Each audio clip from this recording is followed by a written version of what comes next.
Hello and welcome to all of you in this live session. Students, in this live session we are going to discuss about a practicing activity. Through this live session, we are going to share and the reading practice through which you will not only improve your readings, it will also help you to improve your spoken as well. So, as the first thing that you have to confirm me is the voice is clear for everyone, then we are going to start this reading activity.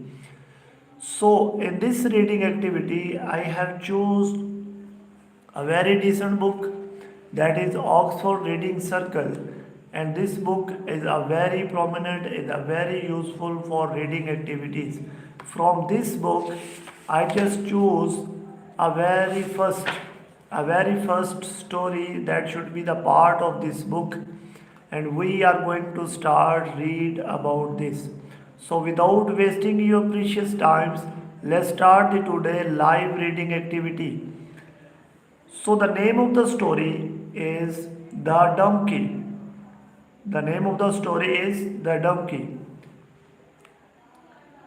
The donkey was a very ordinary donkey, shabby and abstracted. He stood with a dropping head and a half closed eyes at the entrance to a circus tent which had been erected on the only patch of green land left close to the big city. This was the first circus the city had been seen for a year. Along the roads that led to the vacant plot of ground, long lines of cars moved and stopped, then moved again. People walking rapidly crossed footpaths and stepped over curbs. They moved in groups and lines that met and converged till, when the plot was reached, a mass of people advanced across it, their heads lifted to see over shoulders ahead of them. Way down beneath this layer of lifted, superior faces, down to where big hands gripped little hands, where other faces, excited and seamed with ice cream, that peered ahead through a bush of legs to where other legs were moving like those around them. In this world of trousers and silk skirting and silk stocking, the little girls and boys who owned the faces could not see the tent or the elephants moving closely near the painted wagons. They just had to wait till powerful arms came. They just have to wait till powerful arms came down to them and emerged to a lifted that raised them above the head of the peoples, and there facing them was the wonder of the donkey, standing just inside the entrance to the circus tent. The tent was a large one, the bright posture that for some weeks had been halting people in front of. Let's start from the other page. Stayed bricks wall in the back street, and Alice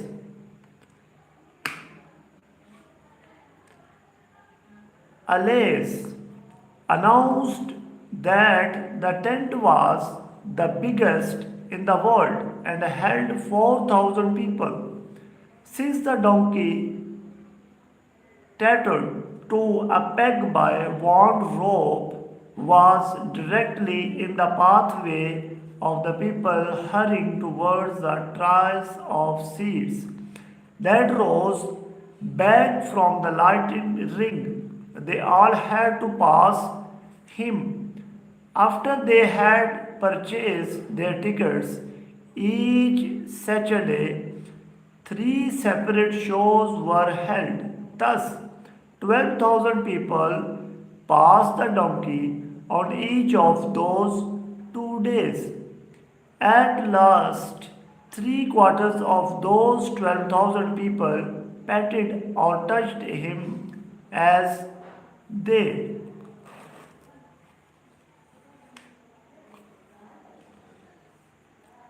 passed.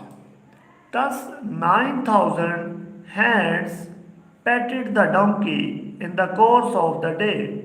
It would be hard to calculate how many tiny blows fell upon him during a week.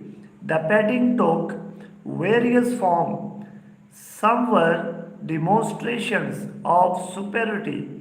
There were pats that denoted loves of halves, and some that denoted love of donkey.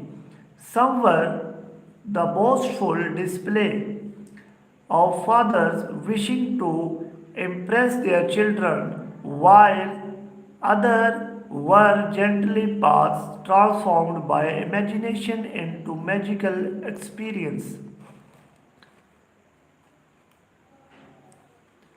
The mother, being dragged along by an excited boy, would stop while he moved a timid hand gently on the donkey's shoulder. Smaller children, held all left by proud fathers, bent and scraped their plump fingers along his back, or scratched the top of his head, or pulled his ears. Unaccompanied children, with no parents to hold them back, exhibited a hastily manufactured bravery by leaning on the donkey or rubbing his nose while they looked round for approval. Sometimes kind people would try and force peanuts or lollies between the donkey's lips, but this was hard.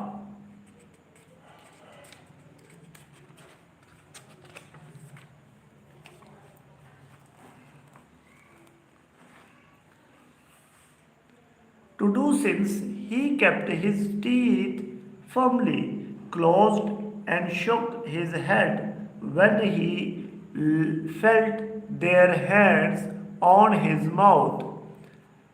About every 10 minutes, a man who understood donkey came along. Ah, a donk, he would say with an impressive familiarity that made the petting people withdraw their hands and look at him. The man who understood donkeys would then slip his arms around the animal's neck and address it in terms that established him as an authority. So you have come to this, old chaps. Ah, no more hard work for you. Well, that's how it is. Then, in a change of tone, he would explain to the listening people. In the East, they carry more than their own weight. You know, regular beads of burden. The people murmured their understanding and gave the donkey a final part of sympathy before they passed on. The donkey accepted the attention of this mass of people with a meekness that suggested he was ready to face a lifetime of pets. If there were times when he felt the stirring of the rebellions within him, he never showed it. He stood on three legs, on hips dropped. He unkempt hairs disordered by hands that failed to disturb the dreams in which he was lost. On the final day of circus, a stout man with a navy blue suit stretched tightly upon him came confidently through the entrance. He paused in front of the donkey and subjected the animal to be detailed survey. He pursed his lips and shook his head, then moved back so that he could look at him from the rear. He moved round to the other side of the donkey and examined him from there. He completed he completed encircling of the donkey by a long look at his head. Now, now there was nothing. Now there was nothing more he wished to know about this donkey. In the same moment he made to turn away, he let his hand fall brave heavily on the animal's back. It was the 8,000th part of the day. The donkey had seemed asleep, but the sudden weight of the man's hand upon him affected him as if it were some signal for which he had been long waiting. He lifted his heavy hand with a jerk, turned and snapped at the man's arm with teeth. They went off like a rabbit trap. They closed on the sleeve of the man's coat and ripped from the material a raised patch of blue cloth that remained projecting from the donkey's mouth as the animal turned his head away to the continuous his dreams. The man was astounded. He studied back amongst the people with startled eyes and open mouth. He clutched his arms with his hand and looked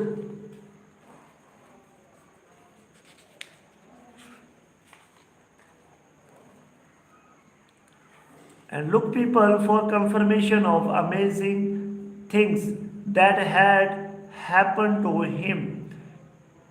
He bit him, he exclaimed a horrified tones, then added, as he looked unbelievingly at the donkey, what a vicious brute!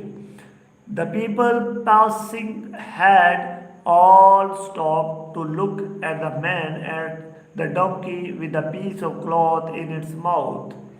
They all nodded, approved at the man's word. This donkey was indeed a vicious brute. He had bitten the stout man on the arms, and all the man had done was to part him. What an ungrateful, vicious creature! For quite 5 minutes after that, no one petted the donkey. It must have been his first taste of peace for years. So it was the story that was moving around a donkey, and a donkey that has a very prominent and has a very